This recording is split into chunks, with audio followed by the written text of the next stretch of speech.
Saya akan membacakan dua materi. Yang pertama itu ancaman keamanan informasi. Apa itu?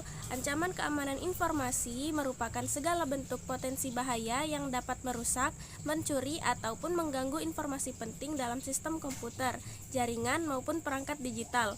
Ancaman ini menjadi perhatian utama dalam dunia digital karena dampaknya dapat sangat luas dan merugikan, baik bagi individu, organisasi, hingga lembaga pemerintahan.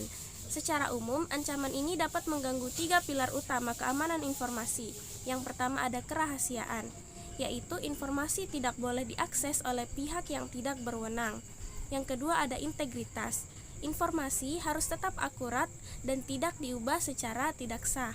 Yang ketiga ada ketersediaan, informasi harus tersedia saat dibutuhkan oleh pihak berwenang. Beberapa contoh nyata dari ancaman keamanan informasi meliputi yang pertama ada malware. Jadi itu malware seperti virus, worm, trojan, spyware, dan adware yang dapat merusak sistem, mencuri data, atau memata-matai aktivitas pengguna.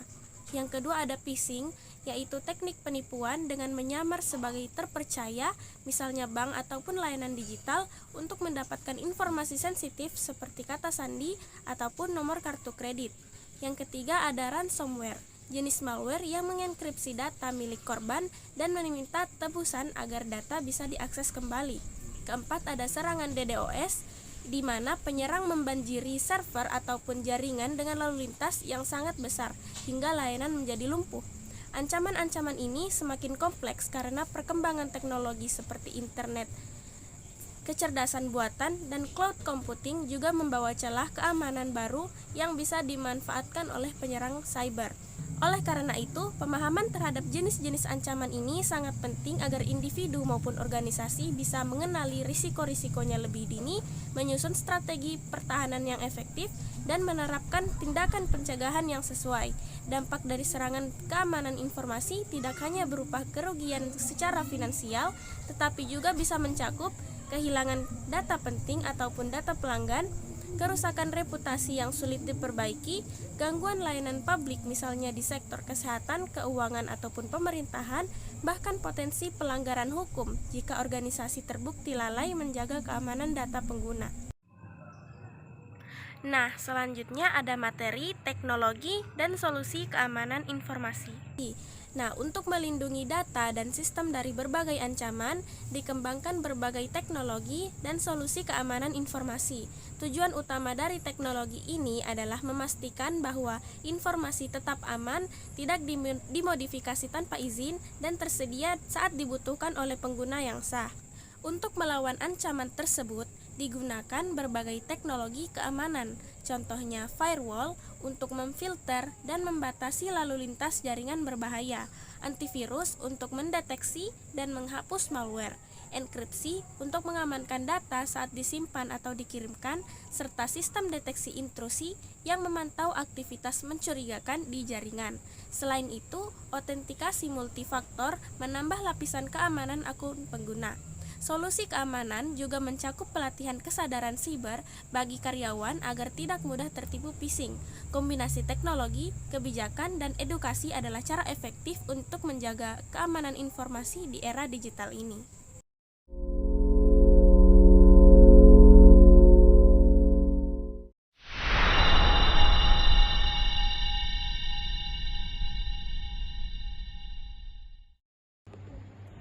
Saya Mezia Adanaura Abdullah akan menyampaikan materi selanjutnya, yaitu jenis ancaman privasi informasi. Ancaman privasi informasi adalah risiko penyalahgunaan atau pengungkapan data pribadi tanpa izin. Ada banyak bentuknya, yaitu termasuk pelacakan aktivitas online tanpa persetujuan pengguna, pengambilan lokasi real-time, pengumpulan data kontak atau foto tanpa pemberitahuan, dan penjualan data ke pihak ketiga. Contoh yang sering terjadi adalah aplikasi gratis yang meminta akses ke galeri atau mikrofon tanpa alasan jelas.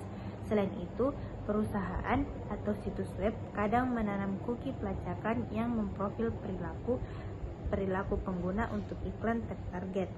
Ancaman ini perlu dikenali agar kita bisa lebih selektif dalam memberikan izin akses aplikasi dan memahami kebijakan privasi yang disediakan.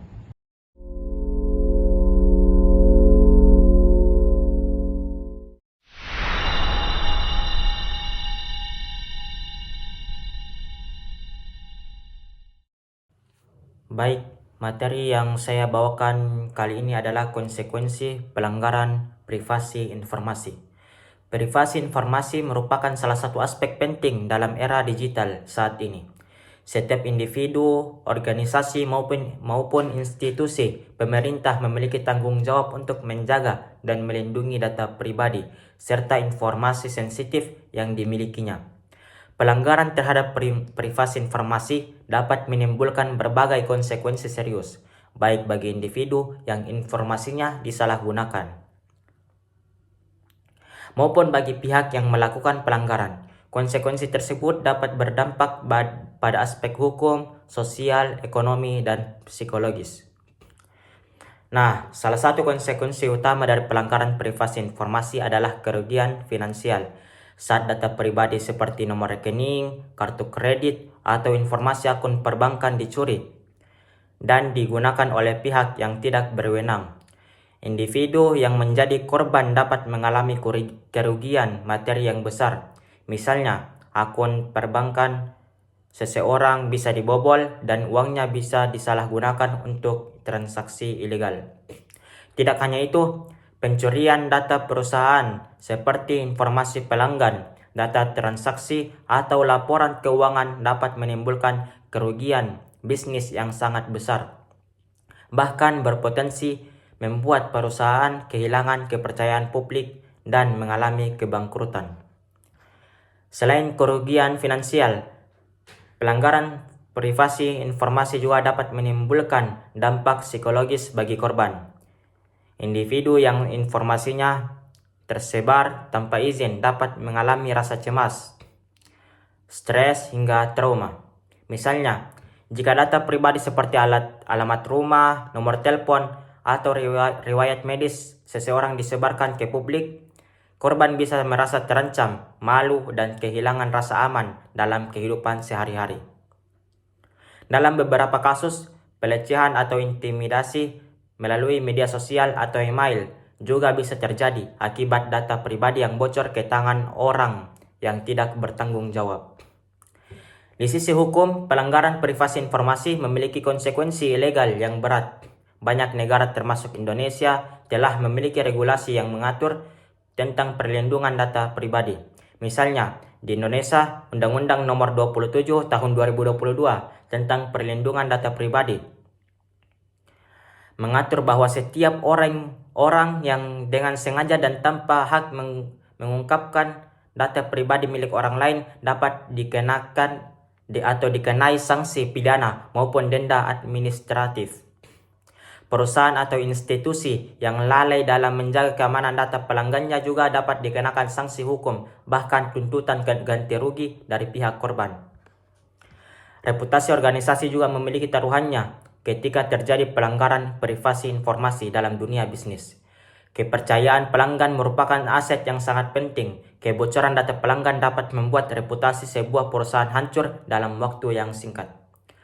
Konsumen cenderung tidak akan mempercayakan informasi pribadinya kepada perusahaan yang pernah mengalami insiden keamanan data. Akibatnya, perusahaan bisa kehilangan pelanggan, mitra bisnis, dan menghadapi penurunan nilai saham. Selain itu, pelanggaran privasi informasi juga dapat berdampak pada keamanan nasional. Kebocoran data sensitif milik pemerintah seperti informasi intelijen, data penduduk atau informasi strategis negara dapat dimanfaatkan oleh pihak-pihak tertentu untuk melakukan sabotase hingga terorisme cyber. Oleh karena itu, pemerintah memiliki tanggung jawab besar untuk melindungi data warganya dari ancaman kebocoran penyalahgunaan. Tidak hanya institusi besar, individu pun memiliki peran penting dalam menjaga privasi informasi. Kurangnya kesadaran individu dalam mengelola keamanan data pribadi seperti menggunakan kata sandi yang lemah, membagikan data sensitif sembarangan di media sosial, atau mengakses situs yang tidak aman dapat meningkatkan risiko terjadinya pelanggaran privasi.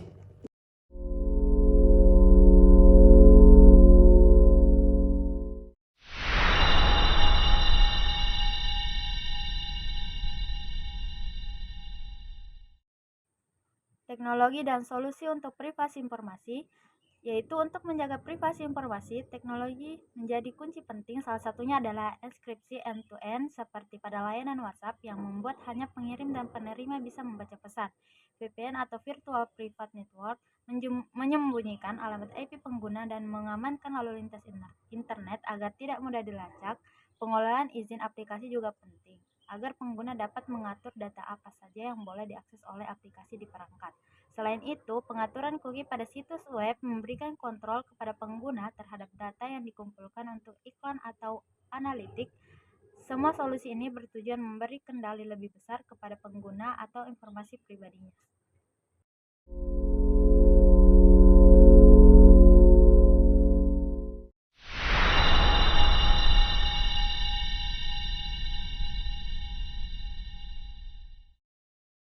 Nah, selanjutnya praktik informasi yang adil dan kebijakan privasi. Praktik informasi yang adil menuntut organisasi bersikap transparan tentang pengumpulan, penggunaan, dan penyimpanan data pribadi. Hal ini termasuk menjelaskan dengan jelas apa saja data yang dikumpulkan, untuk tujuan apa digunakan, berapa lama disimpan, dan apakah dibagikan ke pihak lain. Kebijakan privasi adalah dokumen resmi yang wajib disediakan untuk memberi informasi tersebut kepada pengguna. Contohnya, situs web yang meminta persetujuan cookie atau aplikasi yang meminta izin akses lokasi. Prinsip informasi yang adil mencakup keterbukaan, pembatasan pengguna untuk tujuan yang disetujui, akuntabilitas organisasi, dan penghormatan atas penggunaan untuk mengakses atau menghapus datanya. Selanjutnya, regulasi pemerintah tentang privasi informasi. Pemerintah di berbagai negara menetapkan regulasi untuk melindungi privasi warga negara. Contohnya adalah General Data Protection Regulation yang disingkat GDPR di Uni Eropa, yang mewajibkan persetujuan eksplisit pengguna memberikan hak untuk mengakses dan menghapus data, serta kewajiban melaporkan kebocoran data dalam waktu 72 jam. Di Indonesia terdapat Undang-Undang Perlindungan Data Pribadi atau UU PDP yang mengatur cara perusahaan mengumpulkan, menyimpan, memproses, dan membagikan data pribadi. Regulasi ini dibuat untuk memberikan perlindungan hukum kepada pengguna dan memastikan organisasi bertanggung jawab dalam menjaga data. Pelanggaran bisa berujung sanksi hukum dan denda yang besar.